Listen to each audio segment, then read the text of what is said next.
Saya sudah agak lama membeli buku ini, tapi belum banyak dibaca ya.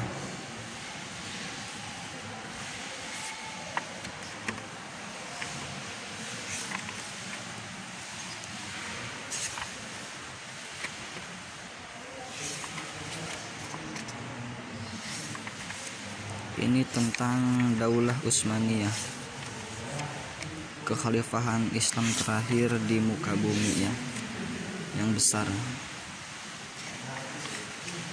Ini terus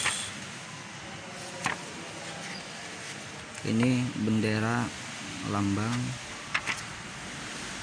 Ini asal usul. Jadi siapa tahu ada yang ingin membeli buku ini tapi masih penasaran bagaimana isinya, takut menyesal, ini saya kasih tahu. Ini namanya Sultan Tughraulbek. Ini Alib Arslan yang namanya disebut di film Karatai.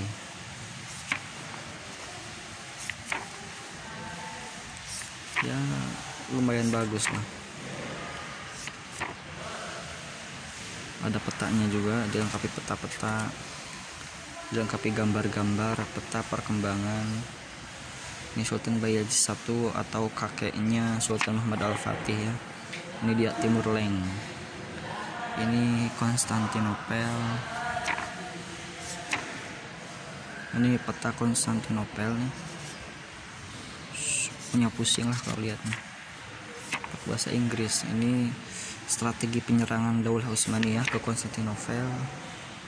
Ini ilustrasi pembobolan tembok.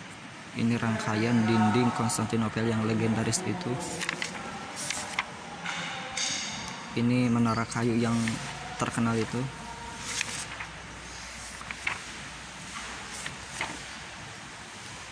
Pokoknya saya suka-suka yang berbau-bau sejarah lah, karena saya juga orangnya itu senang membaca, terus senang apalagi kalau membaca sejarah.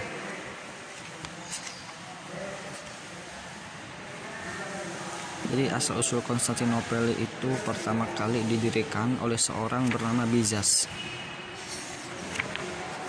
Bizas ini berniat ingin mendirikan sebuah kota, makanya dia sowan ke pendeta. Waktu itu namanya Orakel Delphi. Akhirnya dari sowan itu Bizas mendapatkan petunjuk. Nah ini namanya Sultan Sulaiman Al-Qanuni, akhir-akhir masa keemasan Daulah Utsmaniyah.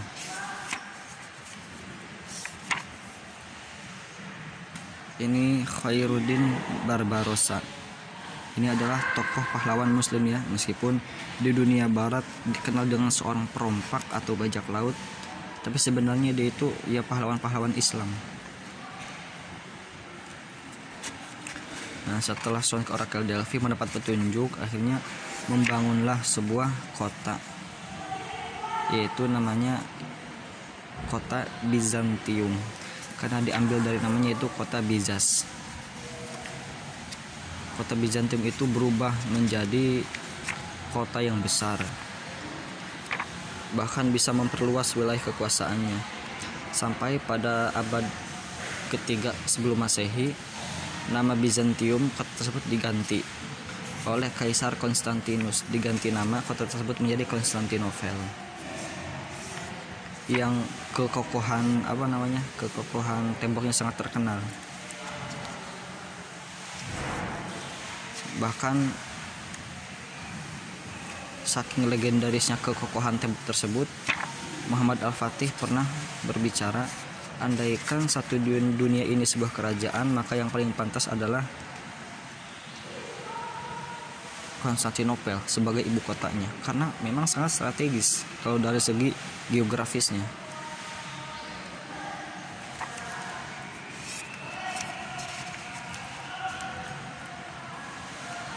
Bahkan sampai Nabi Muhammad bersabda, ini saking kokohnya tembok Konstantinopel, la tuftahan al Konstantiniyah fala ni'mal amiru amiruha wa la ni'mal jais dalikal jais. Suatu saat Konstantinopel akan ditaklukkan oleh pemuda muslim. Suatu saat komandan yang berhasil menaklukkannya adalah komandan terbaik, dan pasukan yang berhasil menaklukkannya juga pasukan terbaik. Akhirnya semua sabda itu mematik semangat sebagai sayembara. Akhirnya setelah Kanjeng Nabi itu banyak para khalifah Islam yang berlomba-lomba, mulai dari dinasti Umayyah, Abbasiyah, meskipun nanti puncaknya 8 abad kemudian pada abad ke-8 Hijriah atau abad ke-14 Masehi baru bisa ditaklukkan oleh Sultan Muhammad Al-Fatih.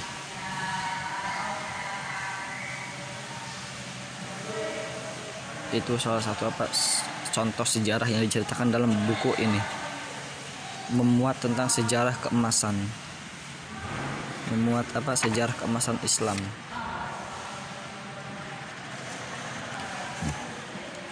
Ini kalau dari segi kekuasaan, the golden egg-nya ini waktu kekhalifahan Turki Utsmani. Tapi kalau dari segi the golden egg, dari segi keilmuan, itu pas dinasti Abbasiyah, karena keilmuan pada waktu itu sangat bagus. Ada kesimpulan, jadi kesimpulan ini berisi semua yang di sini itu disimpulkan dalam beberapa lembar.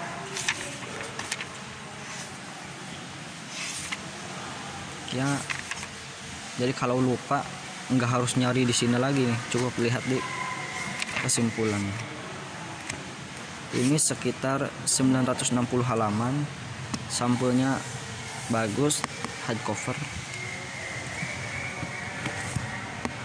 Ini salah satu gambar masjid terkenal ya, Masjid Hagia Sophia nih. Sama juga hardcover cetakan Ummul Qura. Judul aslinya Ad-Daulah Utsmaniyah Awamilun Nuhud wa Asbabus Sukut. Penulisnya Profesor Dr. As-Salabi, ahli bahasa, penerjemahnya Imam Fauzi. Ummul Qura, cetakannya 2017 ya. Jadi ini cukup lumayan baru lah. Sekarang 2021, berarti baru sekitar 4 tahunan. 4 tahunan lah.